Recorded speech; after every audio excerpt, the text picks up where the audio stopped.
Welcome back to the Met Economist TV.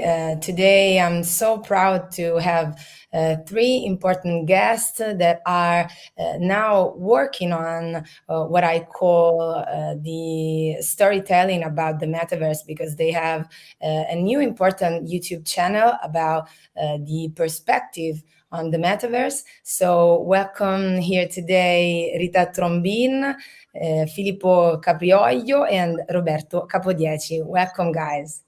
Thanks, Thank Ilaria. you. As we do, we have to start with ladies, and today we're gonna start with Rita, which is who is an environmental psychologist, and let's start explaining what your work is about and how it's the match and how it is matching with the metaverse. Thank you, Ilaria, for this interesting and important question, I believe. As we have a great opportunity with Metaverse to create and think about our environment and our relationship with it, especially with nature. So the more we confine ourselves in indoor and urban spaces, the more we suffer from it. So and for example, our productivity, our well-being, and our society can have a negative impact from that. So with psychology, and particularly environmental psychology and biophilia, which is our scientific study on the relationship we have with nature, we can create spaces in the metaverse that can connect us with each other, with nature, and can improve our performance as well. Also, the metaverse can be, in a way, a sort of trial to see how a better society could look like. So there are so many opportunities, I believe. So let's start talking also about the relationship between metaverse and architecture, because Filippo Caprioglio here with us today is an important Italian architect working all over the world, but you have just achieved an important prize. So the house you built have received an important prize as Lifestyle magazine. So what is the main goal of architecture in this period, and what is your goal for the new technologies that are improving the way architecture is always behind our today life, our everyday life? Thanks, Ilaria. Thanks for this presentation and question. Well, I should say that I believe architecture, since the beginning of the human, should always have focus on about humans, and that's the mission I continue to pursue when I work on my projects with the office. Surely each commission and each client is different, has desires, has necessities, needs that as architect we have the responsibility to accomplish.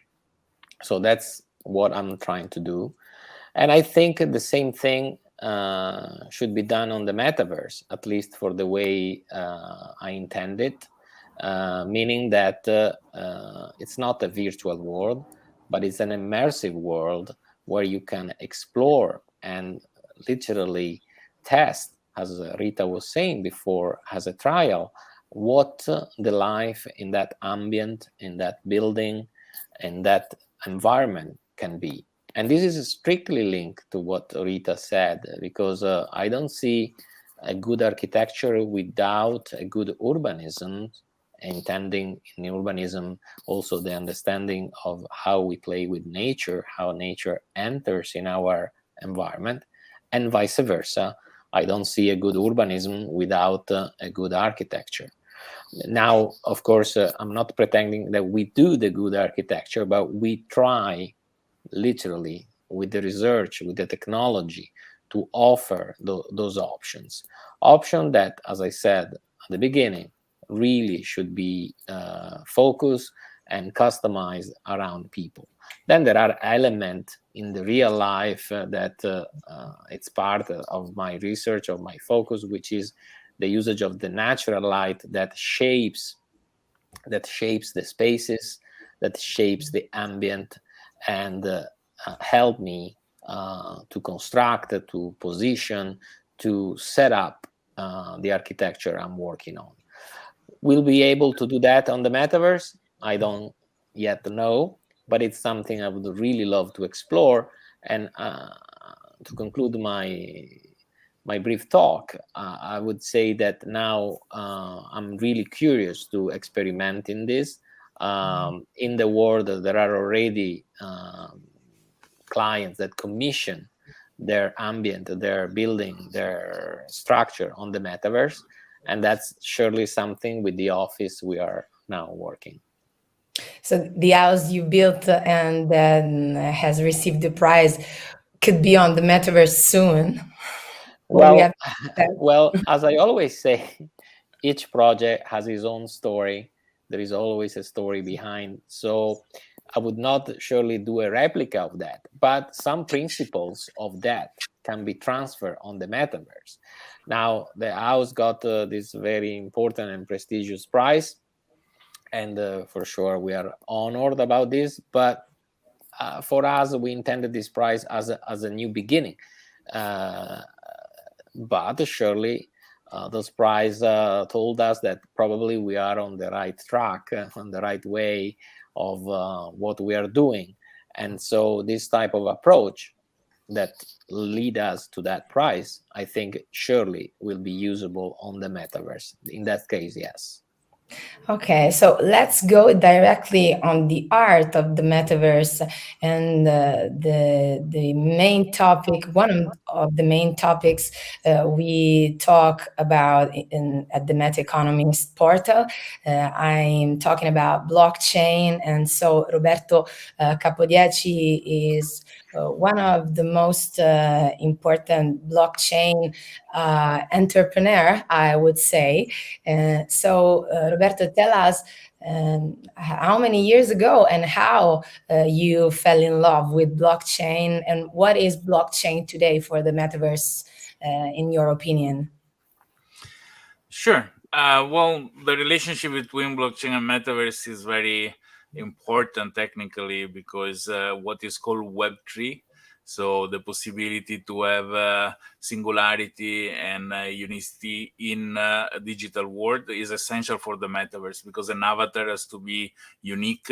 Whatever virtual world is visiting, there is the need to spend money, so cryptocurrency comes at use. There is the need to purchase digital items that are also represented virtually in the metaverse. And to do this, independently of which virtual world we visit, we need the bottom layer, the guarantee that the items are always with us, are all unique, we can sell them, and this is achieved thanks to blockchain. Personally, I arrived into this because I am a fan of telecommunications. Since when I was a kid, my friends were playing soccer. If I could find a 100 lira coin, I would go in a phone booth and make a phone call to Japan.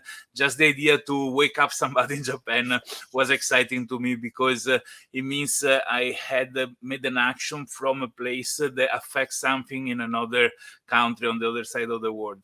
The metaverse is the culmination of the possibility to bring together people from different locations in the same place to live together the same experiences. So when we look the metaverse as a telecommunication means, is for sure the apex of what we want to have when we come together. So Web3 technology in telecommunication and metaverse are a backbone for what we want, and there's for sure very exciting technology to work with as well. Okay, thanks, Roberto. I just have one more question, and it's the same for all of you guys. And I think it is one of the theme that is linked between links every one of you, and it's the ecological theme.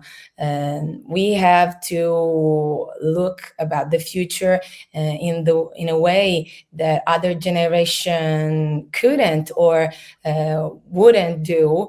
We have to look to the future and for saving this future for the other generations. So I think Rita, Filippo, and Roberto works are all about, an ecological mission. And what do you think, Rita, and what do you think, all of you, is the relationship between ecological stuff and the metaverse and the new technologies defining the new decentralized finance and economy? Rita first. Thank you, Lara. From my point of view, there is a big opportunity there to nurture our relationship with nature and to pass that imprinting, that biophilic relationship with the natural world to younger generations who are obviously, as we know, spending lots of time for their studies or their free time in virtual worlds. So why not going there and meeting them in the places where they are, where they're interested, is drawn to, and nurture ecology, biophilia, and a more sustainable society using the metaverse as a tool, as we said. So that's my point of view. It's another way to educate to the love of life and nature.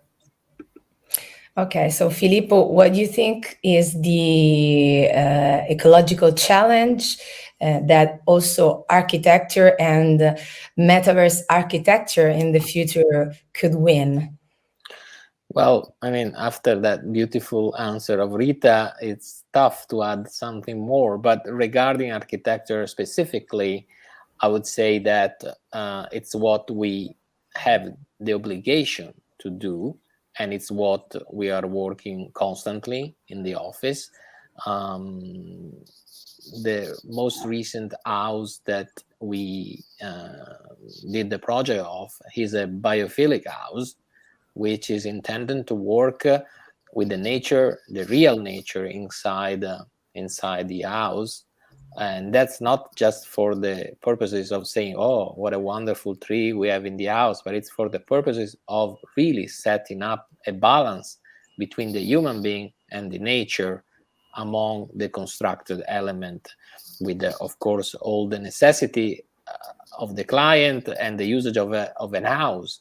But the combination of those things, plus a sustainable way of building things through materials, through the element that the technology today offers, I think that's the only way that we need to have to save this planet. And the same time approach, even if we are talking of a world which is different from the one that we live every day as a human being physically. So I'm talking about the metaverse, must have the same time of approach, because it's a way of educating people. It's a way, in the good terms, of course, but it's a way to make them aware of what are the problems, and that there is a way at least to try to solve them and to anticipate them, most of everything. Perfect. So, Roberto, what do you think is important also in blockchain? Because it's true that we do use electric energy to use these technologies, but it's a lower level that we use. And so also the blockchain can help this ecological challenge. But my take on this is, under the technological point of view, is that enabling people to meet in the metaverse, to work together in the metaverse, has a very strong impact in, for example, pollution. During the pandemic, which we were forced to stay at home, I participated to a lot of conferences, just staying home, so I didn't pollute on my way to the conference. Now that the pandemic is over, I just been invited, as we're speaking, to a conference in Jakarta, which means I will take my airplane, go there, and have a negative impact when it comes to pollution produced, let alone taking the car to the airport and so on and so forth. So for sure, the metaverse has a very strong impact in saving the planet, simply because it doesn't require people to commute to destinations, right? So. Okay, so it was really wonderful, guys, to talk to you. Very good luck to your goals and what you are working on, and also good luck with the perspective on Metaverse channel. And thanks for have this interview here at the Meta Economist TV. I hope to see you soon, and I invite you, whatever you want, to write down your point of view in our articles, in our focus. So you are very welcome here at the Meta Economist. Thanks, Hilaria. Thank you.